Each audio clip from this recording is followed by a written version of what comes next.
favorite singer-songwriters is a woman named Tori Amos. I should say right off, she's kind of a singer for grown-ups. Her humor can get a little risque, and some of what she says might be a bit much for some folks to take.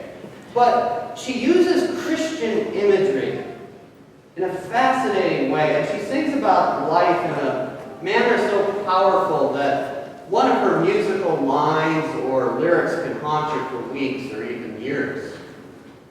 I was a camp director way back when, and my counselors got me into Tori Amos. It was right about the time my daughter Kayla was born. And there was one song on the CD that really haunted me. It was called Winter. And it's a song about a father and a daughter during her time of growing up. And it haunted me because I was now in the midst of this rather bewildering experience of having my own child, but also in the midst of the sometimes heart-wrenching experience of guiding the children of others, the almost grown-up children who were the counselors who worked for me, and the young children they were in charge of. Well, in the song, the daughter's in various stages of growing up, but her problem is pretty much the same the whole way through. And it's a problem, unfortunately, that is even more prevalent now than it was 20 years ago when the song was written. She has a poor self-image, a poor body image. And in response to this problem, the father says, when are you going to make up your mind? When are you going to love you as much as I do? When are you going to make up your mind? Things are going to change. The father in the song sees that his daughter lacks self-love. And in response to this, he sings this over and over again, insistently, make up your mind. Love you like I love you. Because he knows the great problems, a lack of self-love, can cause a young woman or a young man for that matter. That lack of self-love can cause a young person to make some pretty bad life decisions. Well, the song haunted me then, and it haunts me now.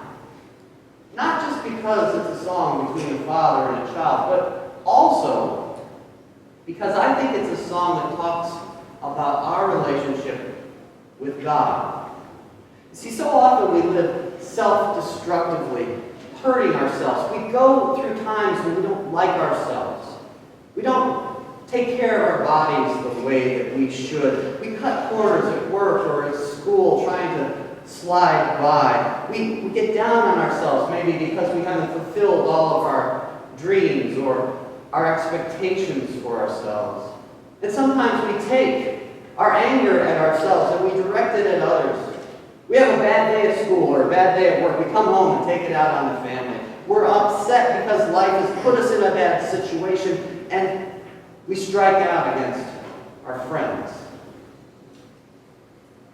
Just like you, I can do these things. And when I do, I hear those words in my head. When are you going to make up? When are you going to love you as much as I do? And I hear God sing those words. Because God, you see, is always the Father who's saying, wait a second. Before you do something, you're going to regret it. Before you get down on yourself, before you take out what you are feeling on others, please make up your mind to love yourself the way I love you, and then love your neighbor as yourself. Pentecost brought with it a gift of tongues. Now, these tongues were not the kind of tongues we sometimes hear in Pentecostal worship today. They were languages. Languages placed into the mouths of Jewish peasants, carpenters, tax collectors, fishermen, men who had no business, frankly, going around like college professors speaking other languages. And it might have been some women, too. I should mention that. These tongues were a gift from God. And they were a gift from God so that the gospel could be taken to the nations. That gift that basically says, make up your mind, believe in the gospel, love yourself like I love you, and now love others with that love. God had proclaimed this word of love many times before. To Moses in a burning bush, to a people standing at the edge of the Red Sea, to exiles longing for restoration and return to Israel, to a young woman unmarried being promised that she will bear a holy child, to a crowd staring in horror at a cross, watching love die for love, to a group of frightened disciples hiding from the world, only to realize that somehow their friend was now standing before them in resurrection. God has made a business of chasing us down to tell us we are loved. And Pentecost was just one more wonderful instance of God grabbing us by the shirt and letting us know that it was so. And it is so. It's Pentecost, but as we've already mentioned, it's also Graduation Sunday. And while Graduation Sunday might not be quite the high Sunday, say, Undy Sunday is, Couldn't possibly be. It's a lot of bad underwear jokes I'm letting go of my brain. Not say. It's really an important day for us because we recognize our young people who are moving beyond high school. Graduation is a time when we all think about next steps. But for any Christian, when you think about your next step, you really should always think about the first step. Because in baptism, before most of us are too young to even realize that God says, you are mine. You are loved. And from that point on, God is asking that question. So when are you going to make up your mind to love you like I love you? And when are you going to love others with that love? For our graduates who are looking at their next steps, and for each of us as we simply look at our tomorrows, we should make the vow to live out that love. And it's not easy.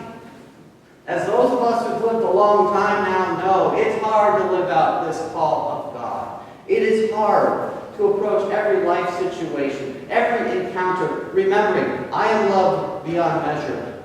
All people are loved by God beyond measure. But still our challenge. Still our call. Those graduating and taking that next step, all of us, as we hear these words of the miracle of Pentecost, again, are charged to remember, are charged to hear God say, when are you going to love me?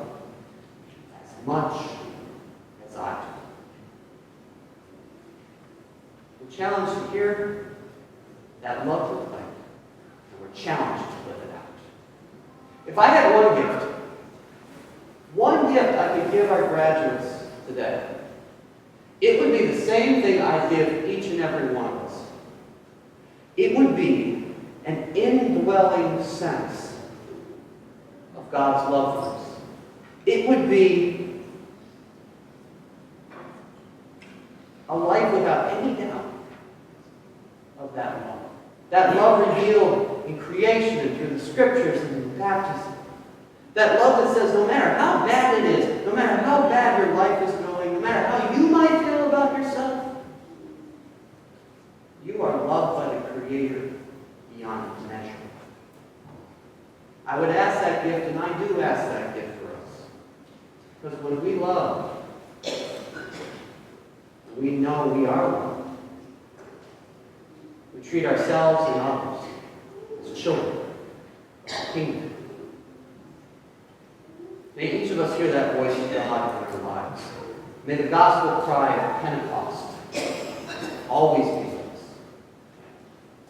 May we all make up our minds and realize we are loved.